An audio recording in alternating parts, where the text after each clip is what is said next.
इश्क और जंग में सब कुछ जायज है, ये कहावत आपने जरूर सुनी होगी।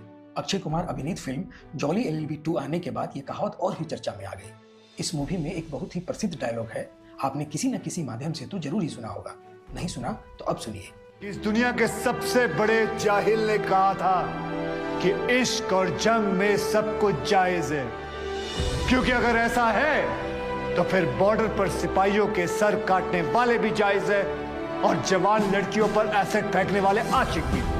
अब ये डायलॉग दिन प्रतिदिन फेमस होता जा रहा है, क्योंकि इसका भी राजनीतिकरण हो चुका है। भाजपा के एक नेता हैं, नाम है सुधांशु त्रिवेदी, जो जानबूझकर इस डायलॉग को इस्लामिक टोपी पहनाने के चक्कर में है। वे किस तरह से दुष्प्रचार कर रहे हैं, सुनिए। और विष कैसे आपके दिमाग में फैलता, मैं एक छोटी सी बात बता दे रहा हूं। जैसे हम सब कहते हैं कि एक अंग्रेजी का शब्द है everything is fair in love and war. इसका हिंदी क्या है? जंग और इश्क में सब कुछ जायज है। ये हिंदी का कोई भी शब्द नहीं है। जंग हिंदी का शब्द है ना, इश्क हिंदी का शब्द है ना, जायज हिंदी का शब्द, सब फारसी के शब्द है। कभी आपने हिंदी या संस्कृत या किसी अन्य भारतीय भाषा में ऐसी कोई कहावत सुनी है कि युद्ध और प्रेम में सर्वथा सब कुछ उचित अनुचित है? ऐसा होता ही नहीं है, क्योंकि भाषा आपके दिमाग में एक संस्कृति भी लाती है। हमारे यहाँ युद्ध का एक धर्म है और प्रेम का एक त्याग है। राजनीतिक फायदे के लिए एक बहुत ही खूबसूरत कहावत की हत्या की जा रही है। ये बात सही है कि जंग फारसी शब्द है और इश्क अरबी।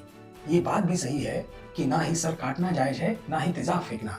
लेकिन ये कहावत तो प्रेमी जोड़े के लिए कही गई है, एक तरफा प्रेम के लिए नहीं। आपने एक गीत सुना होगा, ना उम्र की सीमा हो, ना जन्म का हो बंधन, जब प्यार करे कोई तो देखे केवल मन।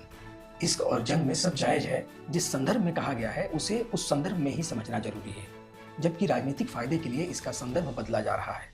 इसका मतलब ये है कि जब किसी जोड़े को एक दूसरे से इश्क हो, प्रेम हो, मोहब्बत हो, तो उसे जात पात, ऊंच नीच, रुपया पैसा, धन दौलत, धर्म सरहद कुछ भी नहीं देखना चाहिए। रास्तों में पड़े कांटे और फेंके जाने वाले पत्थर की भी परवाह नहीं करनी चाहिए। इश्क में नमक रोटी भी जायज है और प्रेम के लिए बना कुटिया भी जायज है। और जब जंग का समय हो तब आप यह न देखें कि शत्रु कौन है, कितना बड़ा है, उसकी ताकत क्या है। जंग के समय महाभारत का स्मरण कीजिए, द्रोणाचार्य और कर्ण को कैसे मारा गया, इस बात का स्मरण कीजिए।